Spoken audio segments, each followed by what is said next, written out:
24 horas de interpelación al ministro del Interior, Luis Alberto Heber. Bueno, vamos a el contacto con el Parlamento. Allí se encuentra Rosario Lema. Bienvenida, Rosario. Te vemos y te escuchamos.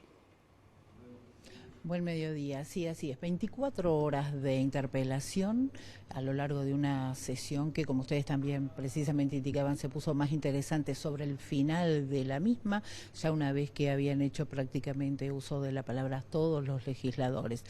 Pues bien, el ministro, como ustedes también indicaban, se retira prácticamente sin respaldo en virtud de que la moción presentada por el oficialismo de respaldo a lo que ha sido la actuación y lo que fueron las expresiones del secretario de Estado durante la interpelación, solo contó con los votos de el Partido Nacional, el Partido Colorado y el Partido Independiente, no así de Cabildo Abierto, que presentó su propia moción en la que se cuestionan lo que está haciendo la política en materia de seguridad, en materia de homicidios. También se destaca, por ejemplo, por parte de Cabildo Abierto, que Uruguay es el segundo en materia de homicidios en la región. Pues bien, la moción de Cabildo Abierto contó con el respaldo incluso de algunos, al ser desglosada la misma, de algunos capítulos, de algunos incisos del mismo por parte del Frente Amplio. Obviamente esto cayó muy mal en filas del oficialismo. No obstante eso, el Frente Amplio presentó su moción de censura. Recordemos que esta interpelación fue llevada a cabo por el legislador, el diputado Sebastián Valdomir, quien, cuestionaba toda la política en cuanto de seguridad, en cuanto fundamentalmente a homicidios. En eso se focalizó. Pero si a ustedes les parece, vamos a escuchar lo que eran las expresiones de Valdomir respecto a lo que ellos entienden es una política sin rumbo por parte del gobierno en materia de seguridad, pero fundamentalmente en lo que se centró en homicidios. Lamentablemente, lo que vimos en las 24 horas de interpelación es una negación casi que constante, no solo de las autoridades del Ministerio del Interior, sino particularmente de las bancadas que integran el oficialismo. Eso claramente contrasta con la sensación de inseguridad que está en los barrios, que nosotros sabemos que la gente se siente más desprotegida, y en ese sentido siempre sostuvimos que la discusión no era con nosotros, sino con la realidad que están viviendo uruguayas y uruguayos en Montevideo, en la zona metropolitana y en muchos departamentos del interior del país. El resultado me parece que fue lógico porque las críticas a la conducción de la política de seguridad pública desde el Frente Amplio y desde algunos otros sectores del oficialismo ya se venían conociendo desde hace un tiempo atrás. Y en ese sentido la resultancia y el desenlace de la interpelación es bastante lógico y es un llamado de atención y un tirón de orejas para el gobierno. Bueno, también vamos a recordar que el Frente Amplio se ampara en el artículo 147 de la Constitución para llevar adelante este pedido de censura al ministro del Interior, Luis Alberto Heber.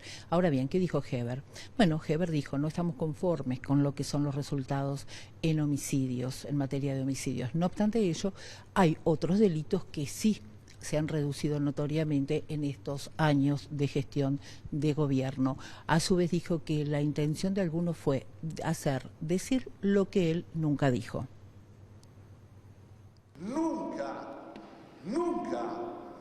en ningún caso, hablé de éxito en materia de homicidio, que es el tema de la razón de la convocatoria. Nunca, ¿eh? Por otro lado, señor presidente, sí creemos que en otros delitos sí tuvimos relativo éxito. Señor presidente, nosotros no tuvimos buenos resultados. No pudimos igualar la gráfica a la baja que obtuvimos con el hurto y con la rapiña. Solamente bajamos un 2,8% con números comparados del año 2022 con el 2019. No son números positivos, porque lo dije, lo reitero y lo reafirmo. No estamos conformes con los resultados sobre los homicidios. Sí venimos caminando por el buen camino en la rapiña, en el hurto y en el abigeato, que bajó un 40%.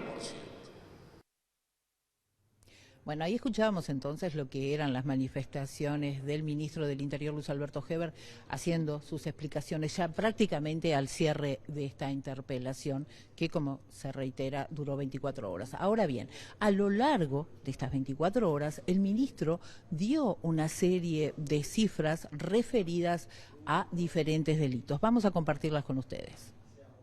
De la interpelación al ministro del Interior, Luis Alberto Heber, estuvo puesto sobre las cifras de homicidios. En este sentido, el jerarca reconoció que se están manteniendo los niveles con respecto al 2019 y que no están conformes con estas cifras. Si se comparan las cifras del año 2022 con el 2019, el año pasado se registraron solamente 11 homicidios menos. En tanto, tomando el periodo desde el 1 de enero al 31 de mayo en 2023, se han registrado 148 homicidios, mientras que en el mismo periodo del 2022 se produjeron 174. En 2018 habían sido 195 según las cifras del Ministerio del Interior. Heber aclaró que la cartera no cuenta con el desglose de la cantidad de homicidios que se vinculan al narcotráfico. Con respecto al esclarecimiento de los homicidios, se mantiene una tendencia similar desde el año 2017. 51% de los homicidios no fueron aclarados en 2022. En cuanto a otros delitos, si se comparan 2 años sin pandemia, 2019 y 2022, el Ministerio del Interior registró una baja de denuncias por homicidios, rapiña, hurto y abigeato. Sí hay un aumento de denuncias por violencia doméstica. Si bien el centro de la interpelación estuvo puesto en los homicidios, el Ministerio del Interior hizo hincapié en la lucha contra el narcotráfico como manera de disminuir otro tipo de crímenes. En este sentido, informaron ante la Cámara de Representantes que entre 2020 y 2023, o sea, en 3 años y 5 meses de gestión, la cartera logró incautar 10.191 kilogramos de cocaína y 2.564 de pasta base. Mientras tanto, indicaron que entre 2015 y 2019, o sea, en 5 años de la pasada gestión del Frente Amplio, se habían incautado 12.925 kilogramos de cocaína y 519 de pasta base.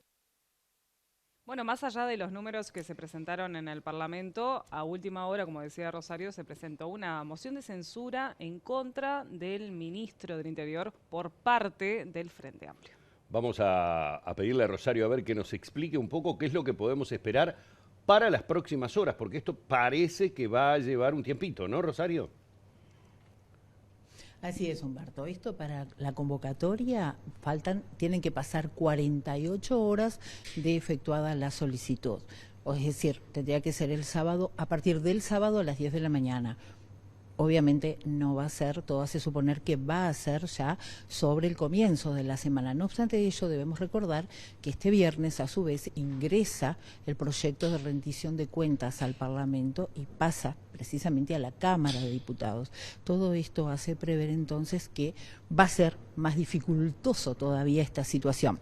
Ahora bien, en lo concreto que refiere a este pedido de censura, una vez que se convoque a la Cámara de Diputados, la Cámara es la que da o no paso a la Asamblea General, que es la que va a definir si se hace lugar o no a esa censura.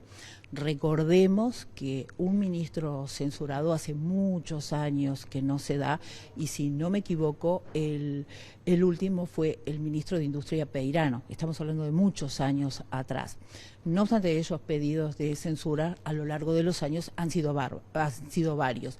Ahora bien, el diputado del Partido Nacional, Sebastián Andújar, se refirió precisamente a este pedido de censura, pero también a la actitud adoptada por Cabildo Abierto. ¿Por qué me refiero el diputado Sebastián Andújar? Porque es el presidente de la Cámara de Diputados. Vamos a compartir lo que decía. Los perfilismos individuales, sobre todo aquellos que lo único que han hecho durante todo este tiempo es comunicar malas noticias, no han tenido la oportunidad de comunicar las buenas porque ven siempre de una manera bastante oscura las cosas que realiza el gobierno dentro del Parlamento. No me quiero referir dentro del Ejecutivo. Bueno, es una impronta particular que yo la respeto. La relación, desde el punto de vista partidario, la coordinación, desde el punto de vista legislativo, yo soy un constructor de consensos. El ministro fue contundente, el ministro fue aplastante en su alocución, en cómo brindó los datos, con la tranquilidad que lo hizo. Fue una muy buena interpelación. El interpelante actuó muy bien también, pero el ministro fue muy contundente. Bueno, ahí teníamos entonces lo que eran las aseveraciones del diputado del Partido Nacional, presidente a su vez de la Cámara de Diputados, Sebastián Andújar. Ahora bien, como les decía anteriormente, Cabildo Abierto de algún modo marcó la nota discordante al presentar su propia moción, al no respaldar la moción de apoyo. Pero bueno, hablamos con el diputado Perrone, con el diputado Álvaro Perrone, quien dijo que no era un ataque al ministro, sino a la gestión que está llevando adelante el Ministerio del Interior. Por otra parte, dijo que ha hecho muchas propuestas Cabildo Abiertos que no han sido tenidas en cuenta. A todo esto debemos aclarar que la moción de Cabildo Abierto no contó con el voto de la diputada Elsa Capellera, que es del Cabildo. Pero vamos a escuchar lo que eran las aseveraciones de Perrone al respecto. Las críticas en la moción se hacen en busca de un cambio de rumbo. No precisamente tiene que ser con un cambio de ministro. Si logramos cambiar el rumbo, eso a nosotros nos dejaría conformes. Bueno, los homicidios preocupan, nos preocupan a nosotros, no queremos volver al pasado, lo que fue la época del Frente Amplio, por eso también aprovechamos a hacer la crítica a la gestión pasada. Bueno, ahí teníamos entonces las aseveraciones del representante de Cabildo Abierto. Ahora, ¿cómo queda la coalición tras esta actitud de Cabildo? Bueno, desde el tanto Partido Nacional como Partido Colorado se cuestionó lo que fue la actitud puntual de no respaldar al ministro y de realizar una serie de críticas. No obstante ellos dicen que la coalición sigue pese a esas diferencias. Pero bueno, de todos modos habrá que ver qué ocurre de aquí en más, cómo se paran realmente los legisladores de aquí en más, máxime, teniendo en cuenta que comienza la discusión de la rendición de cuentas y cómo se va a parar Cabildo Abierto y a su vez el resto de los socios de la coalición. Así que esta interpelación tuvo, por un lado, estas consecuencias, pero también puede traer aparejado otros hechos dentro de la coalición a futuro. Muchísimas gracias, Rosario. Excelente trabajo. Habrá que esperar entonces, como bien lo decías desde allí, bueno, unas cuantas horas para ver la dilucidación de todos estos hechos. De todas maneras, no es lo único que vamos a estar tratando aquí en BTV Noticias, porque en instantes vamos a tener análisis sobre este tema de la interpelación. Muy bien.